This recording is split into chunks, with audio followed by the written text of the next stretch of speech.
Mes chers amis, bonjour. Alors aujourd'hui, je vous fais une vidéo suite au texte que j'ai écrit récemment sur le temps pour vous dire que la majorité des gens à qui je fais faire des exercices dans le cadre des séances individuelles me disent j'ai pas le temps. Donc faut leur apprendre à aménager le temps. Et en fait, j'étais dans une réflexion récente sur la société où je sais très bien que nous sommes manipulés par la peur, vous le savez tous, notamment ceux qui ont pris conscience pendant la période du Covidisme. Et il y a également cette notion de temps, de nous faire toujours courir après quelque chose. Et je me suis dit que cette notion de temps plus cette notion de peur crée un sentiment d'urgence. Et en fait, ce sentiment d'urgence nous pousse à aller toujours plus vite, vite, vite, et à faire tout ce qui est possible dans une journée, dans une semaine, tout au long de notre vie. Et en fait, on se met une pression énorme, mais c'est pas tout à fait de ça que je veux parler ou là où je veux en venir. En fait, j'aimerais vous parler de cette urgence pour nous séparer. Pour nous séparer, et puis évidemment, depuis cette période du Covidisme, on nous a séparés en nous disant de rester chez nous, de ne pas nous approcher, de ne pas nous toucher, etc. Je ne vais pas revenir sur tout ça.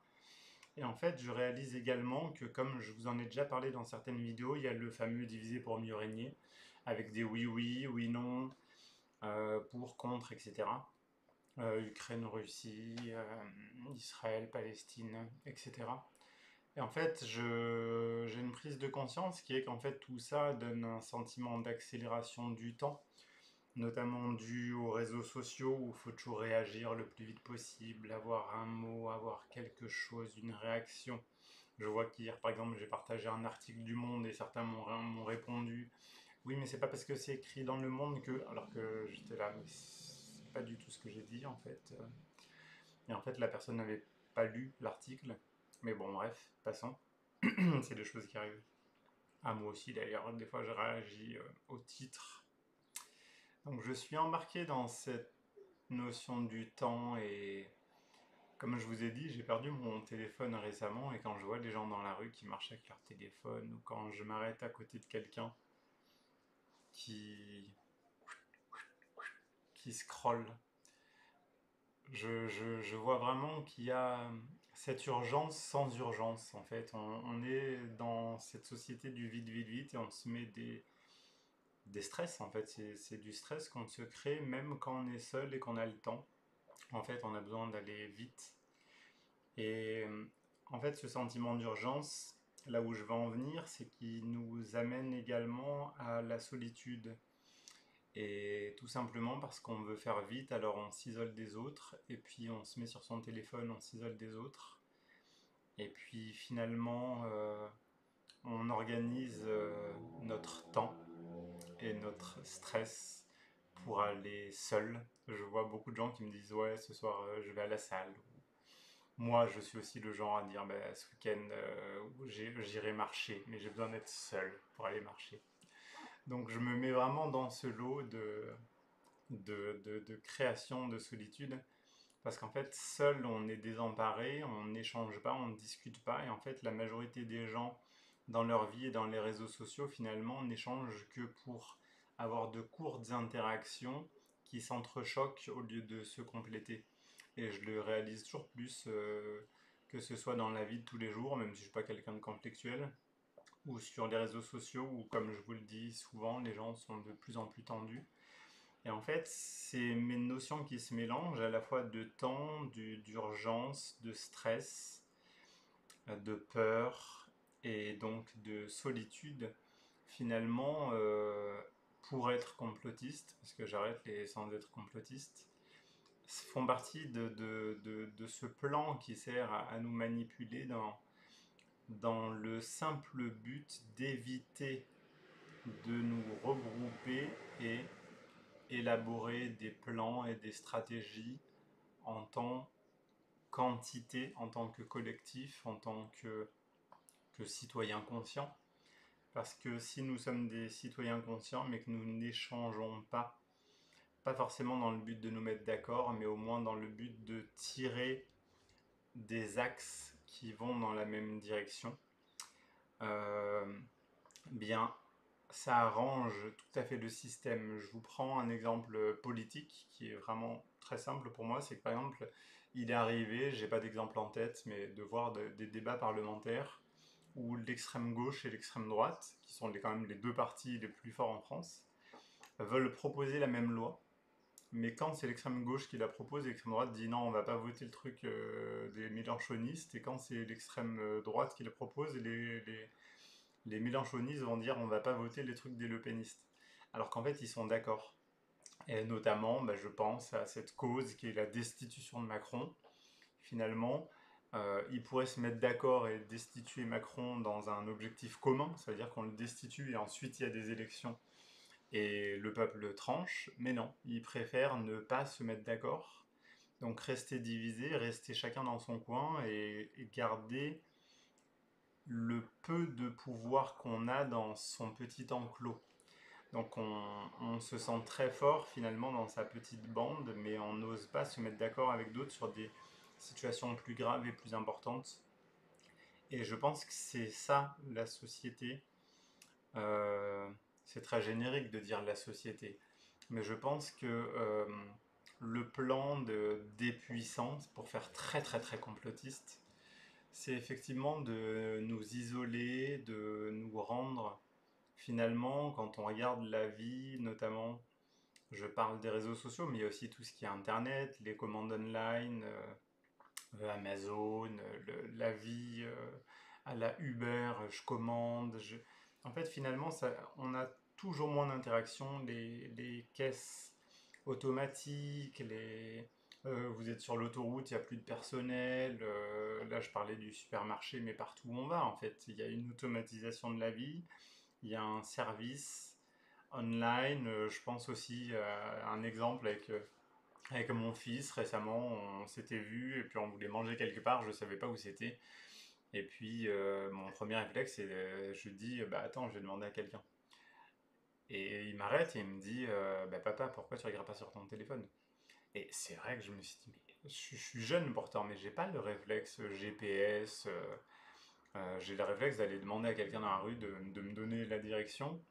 Ou je sais pas, en fait j'ai plein d'exemples, c'est vrai que je vous en donne, comme les gens qui regardent des notes. On va chercher un resto, moi je crois en ma bonne étoile, je me dis bon bah le prochain resto on y va et ça sera le bon. Et je vois des gens qui sont là. Alors tel resto, tel resto, tel resto, il y a tel avis, telle note, machin, il y a des gens qui disent que. Et en fait je vois vraiment ce truc inhumain, vraiment très inhumain, qui fait que, comme je vous l'ai dit, bon, la société nous divise et nous isole chacun en nous faisant croire que nous vivons en collectivité parce que nous sommes dans des boucles WhatsApp, des boucles Telegram, des boucles Viber avec qui on échange, mais on échange qu'entre gens qui pensent la même chose. Ça rejoint d'ailleurs une de mes dernières vidéos où je vous disais que finalement l'essentiel c'est d'aller d'échanger avec des gens qui ne pensent pas comme nous et c'est ça qui est le plus important pour nos objectifs collectifs. Et là, je vous parle à la fois en tant que thérapeute, en tant que chaman, en tant que citoyen, en tant que frère humain. Euh, à la fois pour vous dire que moi-même, comme je vous l'ai dit, j'aime être seul. J'espère que certains d'entre vous aiment aussi être seul. Mais qu'en fait, il y a aussi une invitation que je vous fais à nous parler plus, à nous rejoindre plus, à passer plus de temps les uns avec les autres, à, effectivement, comme je vous l'avais dit auparavant, à nous mélanger avec des personnes qui ne nous ressemblent pas, qui ne pensent pas comme nous enrichir les uns des autres et ne pas être toujours dans le débat. Et c'est pour ça que moi je dis toujours aux gens sur les réseaux sociaux, parce que dans la vraie vie j'en ai moins, hein, c'est pour ça que je précise plusieurs fois les réseaux sociaux, que je n'aime pas débattre parce que si je mets une publication sur un sujet, il y a toujours des gens qui vont vouloir me montrer qu'ils en connaissent plus ou qui sont pas d'accord et il y a moins de gens qui sont finalement dans un échange de complémentarité. C'est pour ça que je fais exprès en général de répondre aux gens merci pour ton message complémentaire, pour leur montrer qu'on n'est pas obligé de s'opposer, de se contredire, mais que finalement des avis différents peuvent tendre à aller justement dans cette même direction. Et je crois vraiment fondamentalement que c'est ça. C'est ça qui fait que moi j'ai aussi la proposition de vous challenger à aller vers les autres, mais je sens aussi que moi j'ai ma timidité de me dire, bah, moi je suis très sociable, mais c'est vrai que j'ai aussi cette tendance à m'isoler et finalement des fois appeler un ami, proposer des rencontres entre groupes. Ça va vous faire rire parce que je travaille souvent en groupe, en stage ou en conférence, mais en fait ça me fait du bien, des fois ça me manque, j'ose pas trop le proposer aux autres. Et en fait, j'ai besoin de ça. Et en fait, mon invitation, c'est cet ensemble d'argumentations que je vous fais aujourd'hui. C'est non seulement pour les échanges réels et sur les réseaux sociaux, mais dans un but à la fois individuel et collectif. C'est de nous élever par des formes d'invitation, oser nous surpasser, nous dire, bon, je suis peut-être timide, ou moi j'aime bien ma solitude, mais je vais m'efforcer d'aller discuter avec quelqu'un ou d'aller proposer un contexte enrichissant, je dirais, parce que si c'est juste aller danser ou je ne sais pas moi, aller faire une marche, c'est pas forcément propice à la conversation. Mais au moins pouvoir se poser quelque part, regarder un paysage, avoir des vraies conversations. Pour certains, aller boire un pot sur une terrasse, avoir de vrais échanges. Mais je trouve que des échanges un peu comme le film où il y a un enfant qui propose à chaque enfant de sa classe de rendre des services. Mais là, moi, je parlerais plus d'aller proposer des idées, d'aller demander des idées et des solutions aux autres, parce que je sens vraiment que, comme ceux qui me connaissent depuis des années voient, je me sens de plus en plus citoyen, je suis un peu sorti de ma case uniquement santé-spiritualité pour aller vers quelque chose de plus responsable de la vie collective, de l'avenir d'une région, d'un pays, d'un continent, de l'humanité, ce qui rejoint totalement la spiritualité. Donc voilà la proposition que je vous fais et je voulais vous parler de ce sentiment que je vis dans notre société, que chacun pense avoir la vérité et s'isole des autres avec ses propres convictions, parce que c'est très bon de se mélanger avec des gens qui vont nous maintenir dans cette, j'allais dire d'ego, mais il y a aussi de l'âme à se dire, bon, sur ce sujet, je m'y connais vraiment bien, j'ai beaucoup de certitudes, je vais aller, comme je dis tout le temps, délivrer la belle parole à tout autour de moi. Mais des fois, j'aime écouter les gens sans réagir. Je vois, récemment, ça m'est arrivé avec quelqu'un, où je parlais de Trump, et puis je voyais que la personne, c'était vraiment un Trumpiste, quoi. Donc il me disait un peu comme si, moi des fois je disais, je suis très, enfin moi je suis pas Trumpiste, je dis souvent j'étais pour Trump parce que c'était mieux que les autres, mais dans l'absolu je suis pas Trumpiste. Donc il fait des choses bien, il fait des choses mal, mais en fait moi ce qui me fait rire c'est les gens qui sont à fond un peu QAnon ou MAGA ou autre. Et en fait quoi que fasse Trump pour eux, même s'il fait de la merde, ils vont dire, j'ai remarqué il y a un mot magique, c'est le plan. Non mais attends, il n'est pas en train de faire n'importe quoi, il a un plan. Donc t'inquiète pas, il y a un plan. En fait, il fait de la merde pour cacher qu'il avait fait de la merde avant. Parce qu'il avait fait de la merde avant, il fallait pas que ça se sache. Donc pour étouffer le tout, là, il projette de faire un truc merdique pour que les gens croient que. Parce que dans l'absolu, il va réussir à faire un truc merveilleux. Voilà, en gros, c'est un peu ça la théorie, je trouve, des pas Trumpistes politiques, hein, mais des Trumpistes fanatiques, hein, ceux qui mettent des Trump avec Jésus dans les bras ou avec une auréole ou des messages genre il va sauver l'humanité, quoi. Enfin bref. Et puis je trouve ça marrant d'écouter ces gens et beau. Et je me sens enrichi. Vraiment, d'écouter des gens avec lesquels je suis pas d'accord. Et des fois, en fait, j'admire leur passion, leur dévotion.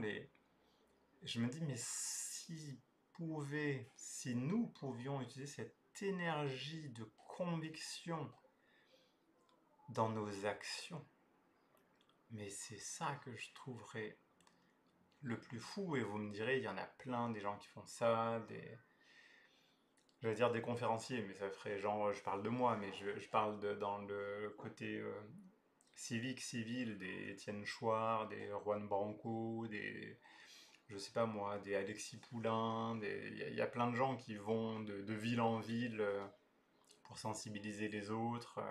Je pense à des avocats comme Maître Brouza ou Divisio. J'aime beaucoup le côté à la fois, je fais mon métier, je fais ma vie, je m'occupe de ma famille, et à la fois le côté, bah, je sensibilise à travers les réseaux sociaux, où je fais des vidéos, j'écris des textes, et à la fois je vais aller parler aux gens, être en interaction, et moi, bah, c'est ce qui me passionne. Je pense que je le fais, mais pas assez, mais là je sais que c'est mon ego par contre qui me dit pas assez. Enfin voilà, c'est mon invitation du jour. Sortez de la solitude pour ne pas répéter également n'ayez pas peur, le célèbre message n'ayez pas peur et prenez votre temps. Alors je vous remercie tous, nous sommes un et je nous aime. Ciao ciao.